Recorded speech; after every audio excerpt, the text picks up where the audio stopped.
थोडी भारी राहिली ते पण आपल्या काटलीमध्ये आणि मी कुठे डान्स करते. नमस्कार मंडळी, मी आयशू. स्वागत आहे तुमचं अशा वेगळ्या दुनियेत. आज गुढीपाडवा आहे आणि गुढीपाडव्याला मी सुंदर अशी रांगोळी काढायचं डिसाईड केलं, पण कसला काय राव, हवाच एवढी सुरू होती की रांगोळीचा पुन्हा पचका होऊन गेला. त्यानंतर मस्त गुढी उभारायसाठी आईची साडी घेतली नवीन आणि त्याला मस्त प्लेट्स केल्या, जेणेकरून साडी मस्त सुंदर दिसेल गुढीला. सगळं साहित्य घेतलं आणि मस्त असा विडा ठेवला आणि आपली गुढी उभारणं सुरू केली. पहिले तर कलेशला टिक्का वगैरे लावला आणि सुंदर अशी गुढी उभारून रेडी आहे. आज जायचं होतं मला रॅलीमध्ये, म्हणून मी डिसाईड करत होती की काय घालायचं. नंतर डिसाईड झालेलं, मस्त अशी मेहंदी काढलेली आणि बढियापैकी रेडी होऊन निघाली. बांगड्याच नव्हत्या, ऐन वेळेवरती तिला पाठवलं बांगड्यासाठी. पहा, दुष्काळात 13वा महिना, ते म्हणजे पाणीच यायला लागलंय राव. इतक्या वेळचं रॅलीच नाही निघायची आमची.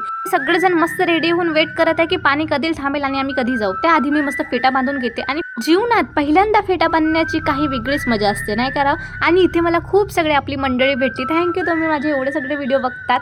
आणि मस्त बड्यापैकी आमची रॅली निघायला सुरुवात केली. का दिसत आहो ना आम्ही, मस्त शिवकन्याच दिसत आहे सगळ्याच्या सगळे. आणि एवढं भारी वाटत होतं ना, मी जीवनात पहिल्यांदाच्या रॅलीमध्ये सहभागी झाली आणि खूप मजा यायला लागली मला तर.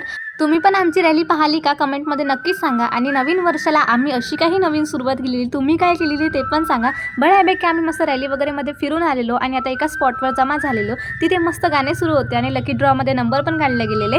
त्यानंतर आम्ही मस्त तिथे डान्स वगैरे केला बऱ्यापैकी. इथे सगळे मस्त जमा झालेलो फोटोज व्हिडिओ काढण्यासाठी. आणि तुम्हाला सांगते ना, रॅलीमध्ये इतकी भयानक मजा आलेली, मला तर फारच आवडली. आणि तुम्ही सांगा कमेंटमध्ये मी कशी दिसते हे पण सांगायला विसरू नका. आणि तुम्हाला नवीन वर्षाच्या खूप खूप शुभेच्छा. मराठी नवीन वर्षात अशी काही सुरुवात केली, तुम्ही कशी काय केली. मस्त फुगडी खेळलो. आजचा दिवस इथे समाप्त करूया.